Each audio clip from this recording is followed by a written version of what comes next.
तो हरियाणा की विधानसभा सत्र की तारीख तय हो चुकी है। विधायक अपने अपने क्षेत्र के मुद्दों के साथ तैयारी में लगे हैं। इस बीच इनेलो नेता अभय चौटाला ने हरियाणा न्यूज से खास बातचीत की और सत्र की तैयारियों को लेकर जानकारी दी है। हरियाणा विधानसभा का शीतकालीन सत्र 15 दिसंबर से शुरू हो रहा है। विपक्ष कितना तैयार है, इसको लेकर हमारे साथ इनेलो के वरिष्ठ नेता अभय सिंह चौटाला इस समय मौजूद है। सर, किस तरह से तैयार है इस बार विधानसभा सत्र को लेकर? विधानसभा का सेशन जो है वो सिर्फ फॉर्मेलिटीज है, सेशन नहीं है। सेशन का मतलब होता है विधायक अपने इलाके की, अपने प्रदेश की सरकार की बेकायदगियों की चर्चा करे। एमएलए का तो समय निर्धारित है, 3 मिनट से ज्यादा कोई एमएलए नहीं बोल सकता। तो फिर सत्र कहाँ है? सत्र तो खत्म हो गया। ये तो फॉर्मेलिटी है, केवल सरकार के पैसे का दुरुपयोग है। 5 दिन छुट्टी मनानी है इन्होंने, क्योंकि इनके पास काम नहीं है, कहीं जा नहीं सकते, इसलिए सत्र बुला लिया।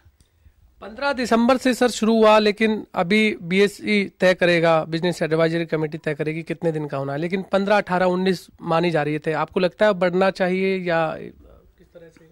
मैं कुछ सत्र है ही नहीं। सत्र तो बुलाओगे तो फिर कम से कम 10 दिन का होना चाहिए और हर एमएलए को इस बात के लिए पूरी छूट होनी चाहिए कि वो, क्योंकि अब उसके 4 साल पूरे होने जा रहे हैं, वो 4 साल में उसके इलाके में कैसा उसके साथ भेदभाव हुआ है, क्या काम हुए हैं, उस चीज़ की चर्चा करें।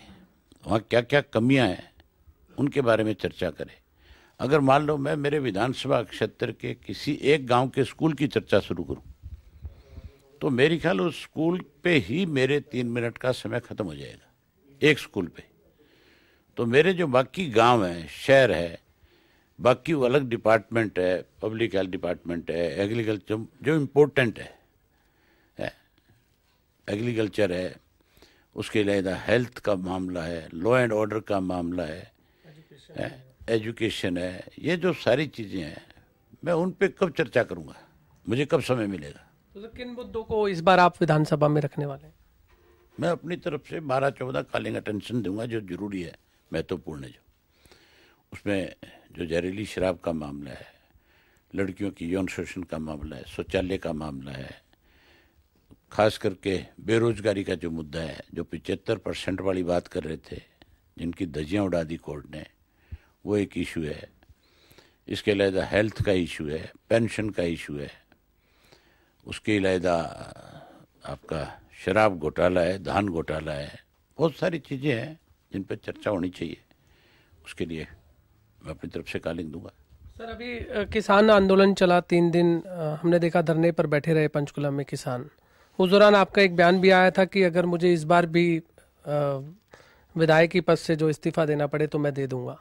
इसको लेकर के हमने कृषि मंत्री जेपी दलाल से जब बातचीत की थी कि इसी प्रश्न को कोट करते हुए, तो उन्होंने ये कहा था कि ओम प्रकाश चौटाला की भी सरकार रही, तब अभय सिंह चौटाला ने कितने किसानों के लिए काम कर दिए। केवल किसान हितैषी बनते हैं ये, और किसानों के लिए केवल भ्रामक प्रचार करते हैं।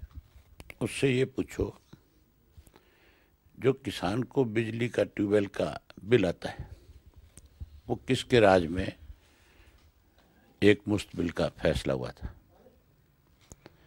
हमारे वक्त में किसान को नहर के पानी की कमी नहीं थी, ट्यूबवेल पे 24 घंटे बिजली थी।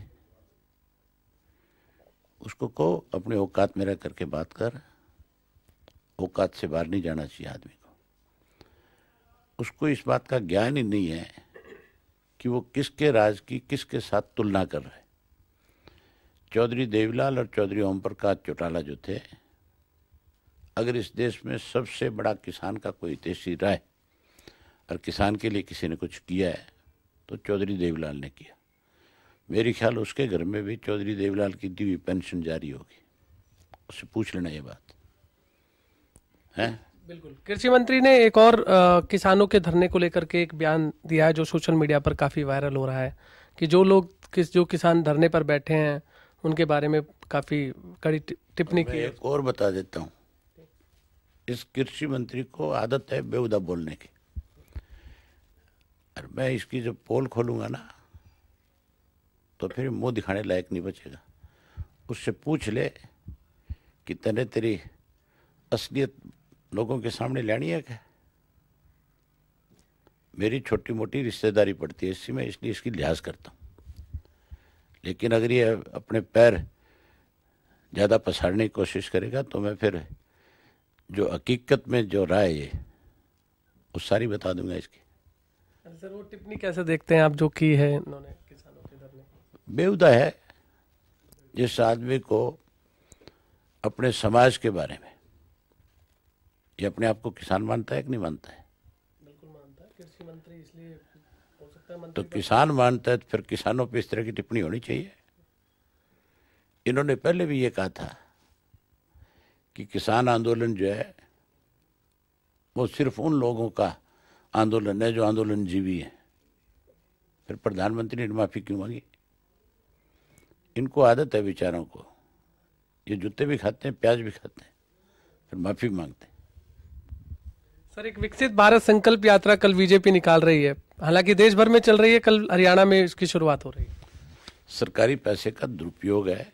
ये कितनी यात्राएं निकाल ले, अब लोगों ने फैसला कर लिया, अब ये सत्ता से बाहर होंगे, अब ये बचते नहीं। यात्राओं के नाम पे सरकार के पैसे का दुरुपयोग किया जा रहा है, ये गलत है। सर इनेलो की तरफ से आपने बताया है कि विधानसभा में आप क्या रखने वाले हैं, कांग्रेस से क्या उम्मीद रखते हैं आपकी इस बार विधानसभा में, किस तरह की? कांग्रेसियों से पूछ जाके, मेरे से क्यों पूछा? लगता है कि आप क्योंकि अकेले हम देखते हैं कि विधानसभा में वो बताएंगे उन्होंने क्या करना है क्या नहीं करना है। उनका फैसला, हुड्डा का फैसला तो मुख्यमंत्री करेगा, उससे पूछ ले भी हुड्डा साहब को अब की बार क्या क्या बोलना चाहिए, आप बताओ। ठीक है, बहुत बहुत धन्यवाद। आपने सुना एलनाबाद से विधायक और इनेलो के वरिष्ठ नेता अभय सिंह चौटाला, जिनका कहना है कि शीतकालीन जो सत्र है ये शीतकालीन सत्र नहीं है, केवल ये 3 जो दिन का रखा गया है, केवल इसमें जो है कहीं ना कहीं शीतकालीन सत्र में सरकार जो है केवल सरकारी पैसों का दुरुपयोग कर रही है। और इसके अलावा उन्होंने ये भी कहा कि जो बीजेपी की जो संकल्प यात्रा निकल रही है, विकसित भारत संकल्प यात्रा, उसको लेकर के भी उन्होंने कहा कि केवल ये सरकारी पैसे का दुरुपयोग कर रही है। कैमरामैन राजेश के साथ गुलशन ग्रोवर, चंडीगढ़।